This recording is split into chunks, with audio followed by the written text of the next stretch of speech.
हम लोग देख रहे थे डबल फर्टिलाइजेशन। डबल फर्टिलाइजेशन अलग टर्म है। हम लोग अभी तक जितना सुने हैं single fertilisation, single zygote, single embryo और single organism. Single organism double fertilisation में भी कॉमन है, लेकिन यहाँ पर टू फर्टिलाइजेशंस, टू एम्ब्रियो और ऑर्गेनिज्म सिर्फ एक ही। यानी कि डबल फर्टिलाइजेशन नाम का ये मतलब नहीं है कि यहाँ twice number of offsprings produce होंगे, बल्कि यहाँ पर एक अलग सिस्टम है जिसमें जो न्यूट्रिशन चाहिए वो एक अलग जायगोट देगा, और इधर एम्ब्रियो के डेवलपमेंट के लिए न्यूट्रिशन चाहिए, तो एक तो एम्ब्रियो में डेवलप करेगा, ऑर्गेनिज्म में डेवलप करेगा। दूसरा जो फर्टिलाइजेशन होगा उसका उद्देश्य है जो एम्ब्रियो डेवलप कर रहा है, जो जायगोट डेवलप कर रहा है एम्ब्रियो में, सीड में, उसको फूड न्यूट्रिशन देते रहना। यानी कि ऑर्गेनिज्म जाने के बाद वो सिंपल फर्टिलाइजेशन की तरह ही हो जाएगा, लेकिन यहाँ पर दो फर्टिलाइजेशन एक साथ देखते हैं, जिसको हम लोग कहते हैं जनरेटिव और एक को कहते हैं वेजिटेटिव। तो वेजिटेटिव जैसा कि नाम हम देखते हैं, वेजिटेटिव पार्ट्स की तरह लीफ, रूट, स्टेम की तरह ही नरिशमेंट देता है इसको, जनरेटिव पार्ट को, जो जनरेशन को आगे बढ़ाएगा। तो यहाँ पर नाम है double fertilisation. It means not कि यहाँ पर दो ऑर्गेनिजम्स प्रोड्यूस होने वाले। डबल फर्टिलाइजेशन का नाम इसलिए नहीं है। नावासिन नाम के साइंटिस्ट ने फ्राइटिलेरिया प्लांट में देखा था कि एंजियोस्पर्म्स में ऐसा फेनोमेना होता है, विदाउट, कुछ एक्सेप्शंस हैं, लेकिन मोस्टली वहाँ पर डबल फर्टिलाइजेशन होता है। डबल फर्टिलाइजेशन के पहले हम लोगों ने क्या देखा था कि स्टिग्मा के ऊपर पॉलन आ रहा है और पॉलन पोर से बाहर आ रहा है, कंपैटिबिलिटी को पास करके पॉलन ट्यूब आ रहा है। पॉलन ट्यूब के आगे में एक न्यूक्लियस है, पीछे में दो मेल न्यूक्लियाई हैं, मेल न्यूक्लियाई, और यह है पॉलन ट्यूब न्यूक्लियस। ये पॉलन ट्यूब स्टाइल के थ्रू ग्रो कर रहा है, पॉलन ट्यूब ग्रोइंग, और इसको अट्रैक्शन मिल रहा है कुछ खास केमिकल का। ये केमिकल हैं आयनोसिटॉल, बोरोन, कैल्शियम आयन और शुगर। एक केमोटैक्टिक मूवमेंट दे रहे हैं। इसका जो भी वो ग्रोथ होगा और अल्टीमेटली ये आएगा कहाँ पर, अगर माइक्रोपाइल यहाँ पर है और एग सेल यहाँ पर है, एग सेल है, अगर यहाँ पर माइक्रोपाइल है तो किसी भी हालत में ये जो पॉलन ट्यूब है या तो चैलेजा के थ्रू इंटर कर जाए तो भी यहाँ पर मेल गैमेट को रिलीज करेगा एग सेल के पास ही। अगर वो माइक्रोपाइल से इंटर करे तो भी एग न्यूक्लियाई को रिलीज करेंगे, इसी को ध्यान में रखते हुए एग सेल के पास, और कभी कभी इंटेगुमेंट को पास करके भी इंटर करेंगे और यहीं पर एग रिलीज करेंगे। तो आप देख सकते हैं कि यहाँ जो सिनर्जिड्स है, ये सिनर्जिड काफ़ी मात्रा में केमोट्रॉपिक सबस्टांसेस रिलीज कर रहा है, और इसके कारण पॉलन ट्यूब अट्रैक्ट होकर सिनर्जिड्स की तरफ बढ़ रहे हैं। सिनर्जिड्स दो हैं, इनके पास फिलीफॉर्म एपरेटस है, और सिनर्जिड्स प्लाज्मोडेस्माटा से बाकी सेल्स के साथ जुड़े हुए हैं। बाकी सेल का मतलब हुआ, जैसे मान लो एक एम्ब्रियो सैक है, ये एग सेल है, ये सिनर्जिड सेल है, तो इसके पास बीच में क्या होगा, यहाँ पर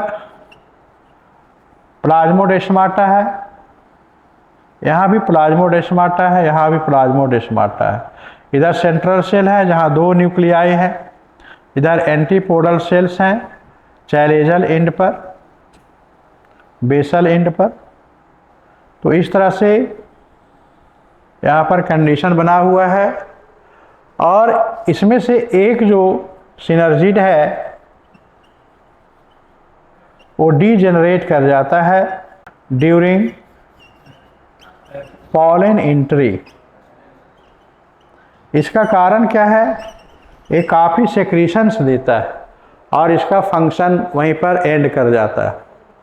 अब दूसरा जो सिनर्जिड्स है वहाँ तक पॉलन ट्यूब जाएगा और वहाँ पर 2 मेल न्यूक्लियाई रिलीज करेगा, एक मेल न्यूक्लियस और दूसरा मेल न्यूक्लियस। ये दोनों मेल न्यूक्लियस हैं। ये मेल न्यूक्लियस दोनों प्लाज्मोडेस्माटा से पार करते सिनर्जिड से निकलकर एक चले गए एग सेल में और एक चले गए सेंट्रल सेल में, जहाँ पर दोनों पोलर न्यूक्लियाई है।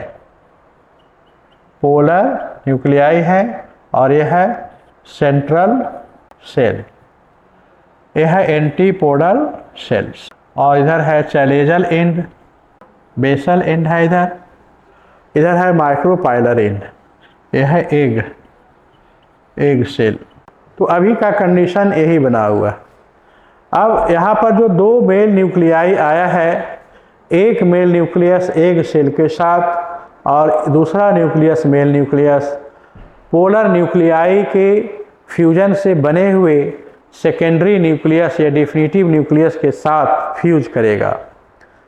तो यहाँ पर 2 न्यूक्लियाई फ्यूज किया, 1 मेल और 1 फीमेल, यहाँ पर 2 फीमेल और 1 मेल न्यूक्लियाई फ्यूज किया। तो यहाँ पर कहलाएगा सिंपल फ्यूजन, यहाँ कहलाएगा ट्रिपल फ्यूजन।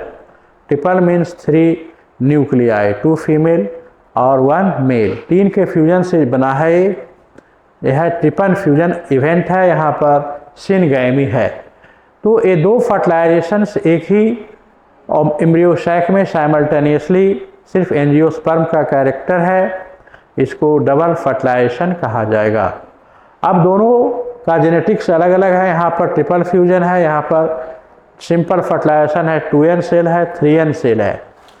तो 2n और 3n दोनों का अलग अलग फंक्शन होगा। यहाँ पर कह सकते हैं पॉलीप्लॉइडी है।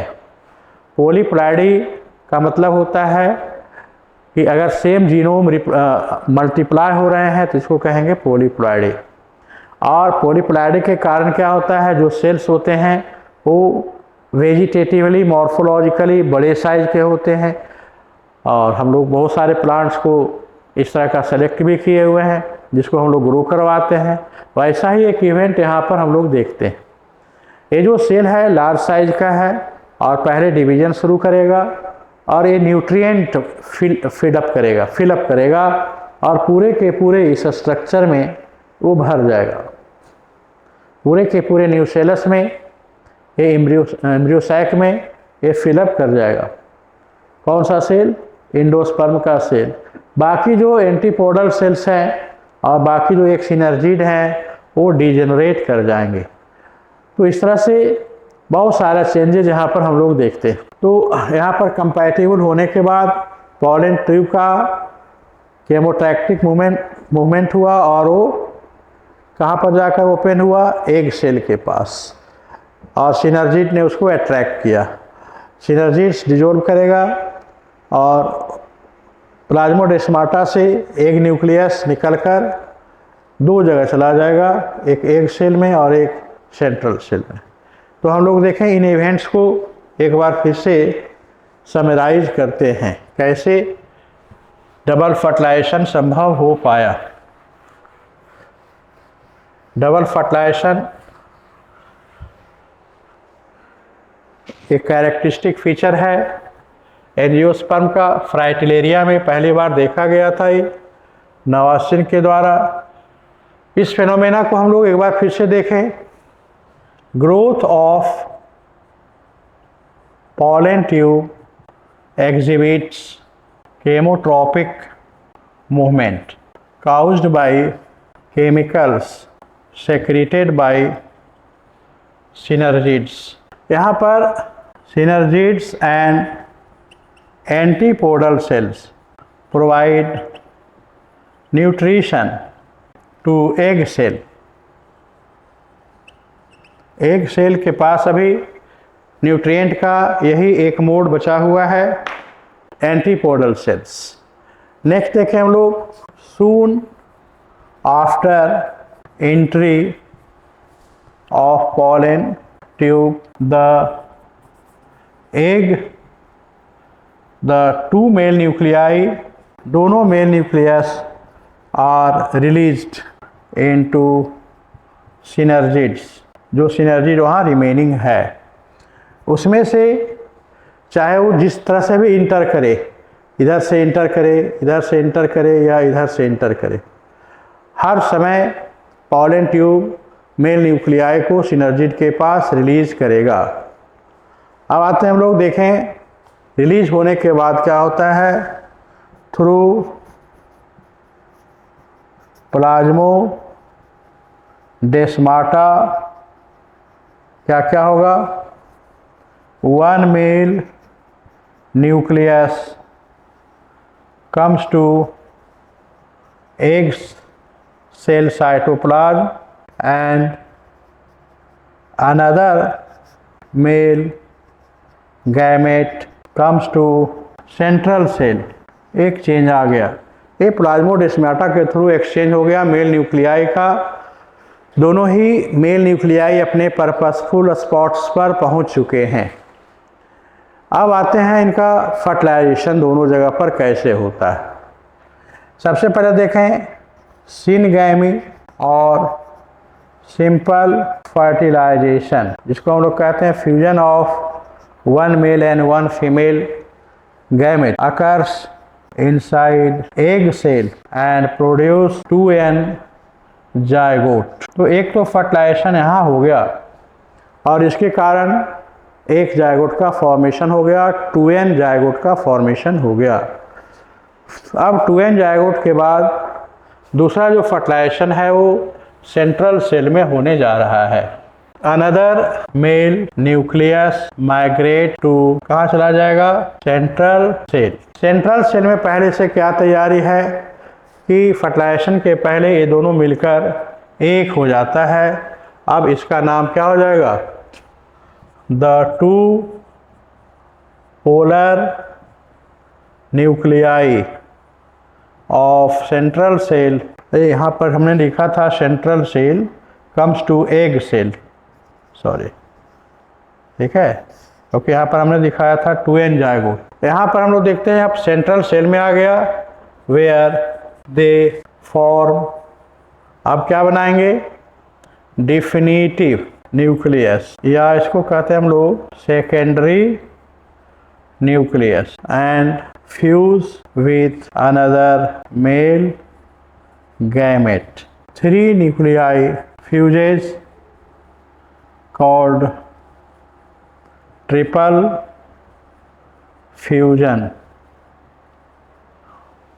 और वेजिटेटिव फर्टिलाइजेशन, इसी को वेजिटेटिव फर्टिलाइजेशन कहेंगे। और it results in formation of PEN, primary endosperm nucleus, and its cell is called as primary endosperm cell।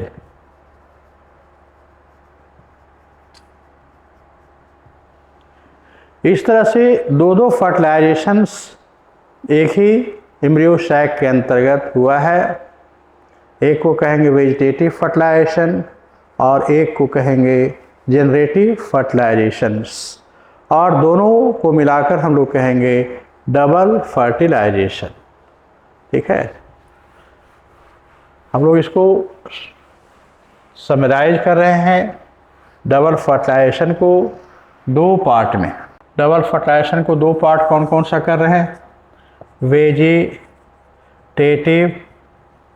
Fertilisation. और यहाँ पर क्या होगा? दूसरा है जो जनरेशन को आगे बढ़ाएगा सीड के फॉर्म में, इसलिए इस प्रोसेस को जनरेटिव फर्टिलाइजेशन कहेंगे। और इसको हम लोग ट्रिपल फ्यूजन भी कह रहे हैं, और इसको हम लोग सिनगैमी या सिंपल फर्टिलाइजेशन कहते हैं। यहाँ पर क्या फॉर्म करेगा? Formation of 3n zygote, triploid zygote बनेगा, और यहाँ पर 2n जायगोट का फॉर्मेशन होगा। ये 3n जायगोट आगे चलकर एंडोस्पर्म सेल्स का फॉर्मेशन करेगा, ये आगे चलकर एम्ब्रियो का फॉर्मेशन करेगा। ये कंज्यूम्ड हो जाएगा बाय ग्रोइंग एम्ब्रियो, और ये क्या है? Develops into seed. और पहले डिवीज़न इसी का होगा, फर्स्ट स्टार्ट्स डिवीज़न, और इसका जो डिवीज़न होगा 3n का 2n zygote starts division after division of 3n zygote. तो इस तरह से दो तरह का एक साथ में फर्टिलाइजेशन हुआ है, डबल फर्टिलाइजेशन कहेंगे इसको। इसमें दो अलग अलग जायगोट कह सकते हैं फॉर्मेशन हुआ है। यहाँ पर दो सिमिलर जीनोम फीमेल का सेल का और एक मेल का है, तो यहाँ पर 2n फीमेल का और 1n मेल का है, सेम स्पीसीज का है। ठीक है, तो इस तरह से यहाँ पर का जो जेनेटिक्स होगा और उसके जेनेटिक्स में डिफरेंस होगा। अगर किसी प्लांट का 2n मान लो 24 है, तो उसका एंडोस्पर्म के सेल में 3n क्रोमोसोम कितना हो जाएगा? 36 हो जाएगा। इस तरह से जो इसका सेल है उसके नंबर ऑफ क्रोमोसोम और इसके नंबर ऑफ क्रोमोसोम्स में डिफरेंस आएंगे। अब यहाँ पर डबल फर्टिलाइजेशन हो रहे हैं, तो डबल फर्टिलाइजेशन हो रहा है, फिर भी ऑर्गेनिजम्स जो प्रोड्यूस हो रहा है, जो सीड प्रोड्यूस हो रहा है, वो एक ही होगा। यानी वो डबल फर्टिलाइजेशन है या सिंपल फर्टिलाइजेशन है, not matters, number of seeds वही होंगे। ठीक है, तो यहाँ पर डबल फर्टिलाइजेशन से कंफ्यूज नहीं करना है नंबर ऑफ सीड्स में, ऑफ स्प्रिंग्स में। ठीक है, अब हम लोग देखें बहुत सारे फ्लोरल पार्ट्स हुए, इन फ्लोरल पार्ट्स का क्या हुआ? Most of the floral parts जो होते हैं वो डीजेनरेट कर जाते हैं। डीजेनरेट का मतलब क्या हुआ कि जैसे जैसे फ्लावर का प्रोसेस आगे बढ़ता गया, जिसकी अब ज़रूरत नहीं है, वो सारे पार्ट्स जो है डीजेनरेट करते गए। अब देखते हैं फ्लोरल पार्ट्स का क्या हुआ, भविष्य क्या हुआ। Fate of floral parts. इस फर्टिलाइजेशन में, इस मैरिज एक्ट में जितने लोग पार्टिसिपेट किए, वो मैरिज के मेन इवेंट के बाद कहाँ गए, जिनकी अब कोई ज़रूरत नहीं है। जैसे मान लो सबसे पहले हम लोग देखें स्टिग्मा, स्टाइल, कैलिक्स, कोरोला, बचे हुए एंड्रोसियम, इन सबों का क्या हुआ? ये सब के सब डीजेनरेट कर गए। ओवरी, ओव्यूल के बाद इंटेगुमेंट्स का क्या हुआ? इंटेगुमेंट्स भी दो थे, आउटर और इनर। नेक्स्ट आफ्टर देखें हम लोग जो जायगोट थे, 2n जायगोट, 3n जायगोट, और कौन कौन से स्ट्रक्चर्स थे यहाँ? न्यूसेलस, एंडोस्पर्म, फ्यूनिकल, माइक्रोपाइल, ये सारे स्ट्रक्चर्स का क्या हुआ? ओवरी कहाँ बदल गया? फ्रूट, ओव्यूल, सीड में। इंटीग्यूमेंट दो थे, तो आउटर सीड कोट, जिसको हम लोग टेस्टा कहते हैं, हार्ड होता है, एस्क्लेरन काइमेटस, और इनर जो है वो इनर सीड कोट बनाएगा, जिसको हम लोग टेग मेन कहेंगे। 2n जायगोट एम्ब्रियो बनाएगा और 3n जायगोट एंडोस्पर्म का फॉर्मेशन करेगा।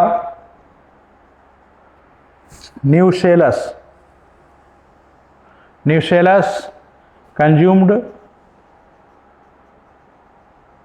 और अगर बचा इफ परसिस्टेंट कुछ प्लांट में, देन कॉल्ड एज पेरिस्पर्म इसका नाम हो जाएगा, जैसे ब्लैक पेपर में। तो यह है न्यूसेलस। एंडोस्पर्म ये भी सेम है, कंज्यूम्ड और रिमेन इन अल्बुमिनस सीड। अल्बुमिनस का ही मतलब है एंडोस्पर्म, और एक्स अल्बुमिनस में वो टोटली कंज्यूम हो जाता है। फ्यूनिकल यहाँ पर एक स्टॉक बनाता है सीड का, stock of seed. Micropyle seed का माइक्रोपाइल बनता है। इस तरह से बहुत सारे स्ट्रक्चर्स जो पहले फ्लावर में थे, धीरे धीरे क्या होते हैं, गायब होते चले जाते। कुछ और भी सेल्स थे, जैसे सिनर्जिड्स थे या एंटीपोडल सेल थे, ये सब डिजेनरेट हो जाते हैं। एंटीपोडल सेल भी न्यूट्रिशन देता है एक को, एंटीपोडल सेल्स और सब डिजेनरेट हो जाएंगे। तो इस तरह से कुछ कुछ पार्ट्स यहाँ पर सरवाइव कर रहा है एक साथ में, और बाकी मोस्टली पार्ट जो है वो अभी अब आगे के फंक्शन में बहुत ज़्यादा एक्टिव नहीं रहे। तो ये है डबल फर्टिलाइजेशन। अब देखते हैं हम लोग इस डबल फर्टिलाइजेशन का फेट क्या है, आगे भविष्य क्या है। ठीक है, तो डबल फर्टिलाइजेशन करने वाले जितने भी प्लांट्स हैं एंजियोस्पर्म में, उसका फेट क्या है। जो दो जायगोट बना है, ये दोनों जायगोट अब क्या क्या करने वाले हैं, देखें इसका दोनों का क्या क्या फंक्शन आता है। इसको हम लोग कहेंगे अब पोस्ट फर्टिलाइजेशन इवेंट्स। ठीक है, पोस्ट फर्टिलाइजेशन इवेंट्स। अभी तक जो सिचुएशन बना है, कुल मिलाकर यहाँ पर हम देख सकते हैं एक बार कि अब इसके अंदर क्या बचा हुआ है। यहाँ पर 2n जायगोट है और यहाँ पर 3n सेल है, न्यूक्लियस है, 3n न्यूक्लियस, और ये सेल है, यह है सेंट्रल सेल, इधर है चैलेजल एंड, और इधर है माइक्रोपाइलर एंड। हम लोग कई जगहों पर देखेंगे, कई बुक्स में, एनसीईआरटी में भी ये फिगर कभी कभी इन्वर्ट भी किया जाएगा, यानी ऐसे किया जाएगा।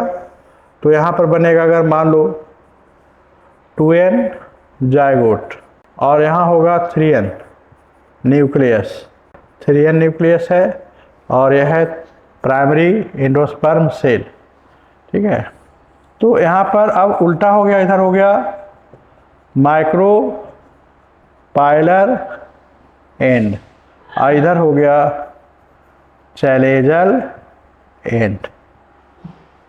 अब आफ्टर फर्टिलाइजेशन चेंजेज इसमें हम लोग देखेंगे, तो ये उल्टा भी फिगर हो सकता है, लेकिन जब भी देखेंगे तो 2n जायगोट का डेवलपमेंट माइक्रोपाइलर एंड पर शुरू होगा और 3n का डेवलपमेंट चैलेजल एंड पर होगा। चैलेजल एंड पर सप्लाई है फूड का और वही फूड पहले एंडोस्पर्म के सेल में भरेगा और ये पूरा का पूरा जगह भर जाएगा। इससे पहले ये डिवाइड करेगा, एंडोस्पर्म बनाएगा, यहाँ पर जो न्यूक्लियस है, और ये पूरा का पूरा सेल जो है, पूरा का पूरा जो स्ट्रक्चर है सेंट्रल सेल का, एम्ब्रियो सैक का, वो भर जाएगा प्राइमरी एंडोस्पर्म सेल से और काफ़ी न्यूट्रिएंट्स इसमें जमा हो जाएंगे। अब ये न्यूट्रिएंट्स पहले बनना ज़रूरी था, तभी इसका फर्दर डेवलपमेंट होगा 2n जायगोट का। इसलिए सबसे पहले PEN ही डेवलप करेगा, PEC ही डेवलप करेगा और एंडोस्पर्म का फॉर्मेशन शुरू कर देगा। और तब जब कुछ डिवीजन्स आगे बढ़ जाएंगे, कुछ एंडोस्पर्म का फॉर्मेशन हो जाएगा, तब उसी समय फिर 2n जायगोट भी डिवाइड करना शुरू करेगा, ग्रो करेगा और एंडोस्पर्म के फूड का यूज़ करना शुरू करेगा। तो ये है अब आगे का जो चेंजेज आने वाला है उसको कहेंगे पोस्ट फर्टिलाइजेशन चेंजेज, जिसमें हम लोग दो पार्ट करेंगे, 2n जायगोट का फेट देखेंगे और 3n का देखेंगे। तो एक्टिविटी के अनुसार देखें तो पहले 3n जायगोट का ही डेवलपमेंट शुरू होता है, then after 2n। Pre fertilisation changes में हमने देखा माइक्रो स्पोरोजेनेसिस, मेगा स्पोरोजेनेसिस, कुछ स्ट्रक्चर्स बने थे माइक्रोस्पोर, मेगास्पोर, और उसके बाद फिर माइग्रेशन हुआ था, पोलिनेशन हुआ मेल गैमेटोफाइट का फीमेल गैमेटोफाइट के पास। नेक्स्ट आफ्टर फर्टिलाइजेशन देखा। अब हम लोग देखेंगे post fertilisation events. Post fertilisation event में दोनों जायगोट का अलग अलग डेवलपमेंट देखेंगे। किसका किसका? डेवलपमेंट ऑफ 3n जायगोट और दूसरा है डेवलपमेंट ऑफ 2n जायगोट। किस तरह से दोनों डेवलप करते हैं। तो ये तो क्लियर है कि पहले 3n जायगोट ही अपनी एक्टिविटी शुरू करेगा and after completing a few number of divisions 2n zygote will also start the further division because 2n needs food nutrients and that are supplied by 3n zygotes only, 3n cells only। तो हम लोग देखें सबसे पहले 3n या endosperm का development of 3n zygote into endosperm. 3n zygote कैसे endosperm का फॉर्मेशन करता है। यहाँ पर अब सिंपल माइटोसिस काम आएगा। अब माइटोसिस तो आप जानते हैं, माइटोसिस में पहले क्या होता है, कैरियोकाइनेसिस होगा कि पहले साइटोकाइनेसिस होगा।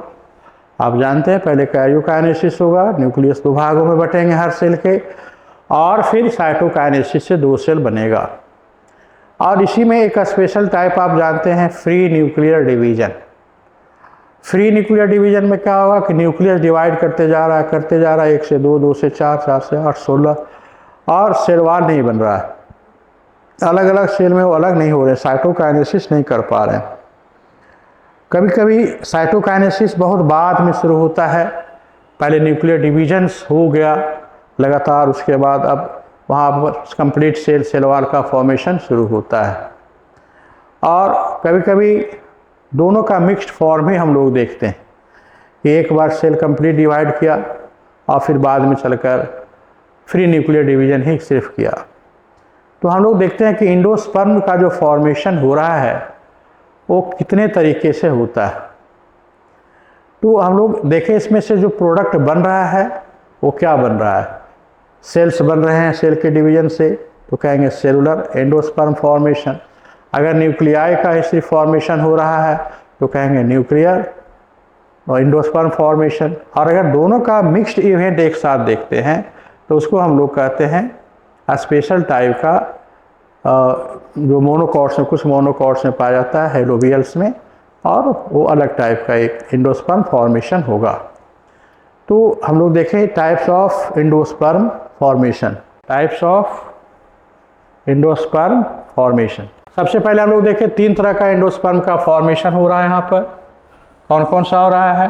पहला है सेलुलर, दूसरा है न्यूक्लियर, और तीसरा है हेलोबियल। सेलुलर का मतलब हुआ कंप्लीट माइटोसिस से हुआ। अगर कोई 3n जायगोट 2 सेल बनाता है, 3n सेल 2 सेल बनाता है और दोनों में 3n न्यूक्लियस सेपरेट हो गया, सेल वॉल बन गया, फिर नेक्स्ट डिवीजन करता है, तो ऐसे एंडोस्पर्म को हम लोग कहेंगे सेलुलर फॉर्म में। यानी कि यहाँ पर जितने भी सेल्स बनेंगे 3n से, 3n न्यूक्लियस है और इसमें क्या होगा, पहले 2 सेल और सेल वॉल का फॉर्मेशन हुआ है, फिर इससे इसी तरह से एक कंप्लीट माइटोसिस कर रहे हैं। दोनों का काम साथ साथ चल रहा है, कंप्लीट माइटोसिस कर रहे हैं परफेक्टली, तो इसको हम लोग कहेंगे सेलुलर एंडोस्पर्म का फॉर्मेशन हुआ है। एक सेल, दूसरा सेल, तीसरा सेल, यहाँ पर सेल वॉल सबके साथ प्रेजेंट होगा। नेक्स्ट हम लोग देखते हैं, दूसरा है न्यूक्लियर एंडोस्पर्म। न्यूक्लियर एंडोस्पर्म में क्या होगा कि जो एक न्यूक्लियस है सेल का, वो यह है न्यूक्लियस, 3n न्यूक्लियस। अब ये डिवाइड करेगा तो बहुत सारे न्यूक्लियाई बनाएगा और ये सारा न्यूक्लियाई के चारों तरफ न्यूक्लियाई विदाउट सेल वॉल। यानी यहाँ पर कैरियोकाइनेसिस तो हुआ लेकिन साइटोकाइनेसिस फॉलो नहीं किया, ओनली कैरियोकाइनेसिस। ठीक है, यहाँ पर फ्री न्यूक्लियर डिवीजन हुआ, फ्री न्यूक्लियर डिवीजन्स हुआ और बहुत सारे न्यूक्लियाई इसमें भर गए। तीसरा है हेलोबियल्स। इसमें क्या हुआ कि एक सेल है, पहला बार इसमें कंप्लीट डिवीजन हुआ, इस तरह से कंप्लीट डिवीजन हुआ और 2 सेल बन गए, एक बड़ा सेल और एक छोटा सेल। बाद में चलकर इसमें कई डिवीजन्स होने लगा, इरेगुलर टाइप का डिवीजन होने लगा, तो ये हेलोबियल कहलाता है। ये 3 तरह का होता है, 3 तरह से हो सकता है। अब एक ही प्लांट में सेलुलर भी हो सकता है और न्यूक्लियर भी हो सकता है। जैसे हम लोग देखते हैं कोकोनट में जो ये वाइट मील है, वाइट मील, हाँ, और इसके अंदर लिक्विड है, तो इसमें 3n न्यूक्लियाई फ्री है विदाउट सेल वॉल, यानी न्यूक्लियर साइटोप्लाज्म है। इस पार्ट को हम लोग क्या कहते हैं, कोकोनट मिल्क, लिक्विड पार्ट है। और जो वाइट है, ये वाइट कर्नल जो जमा है यहाँ पर, इसको हम लोग कहते हैं कोकोनट मील, और इसमें सेलुलर फॉर्म में ये सेलुलर एंडोस्पर्म है। ठीक है, तो यह है सेलुलर और यह है न्यूक्लियर, अलग अलग टाइप के यहाँ पर एंडोस्पर्म हम लोग देखते हैं। अब हम लोग इसको देखें, इनका इम्पोर्टेंस अब क्या है। 3 तरह का बनता है, इसका इम्पोर्टेंस क्या है।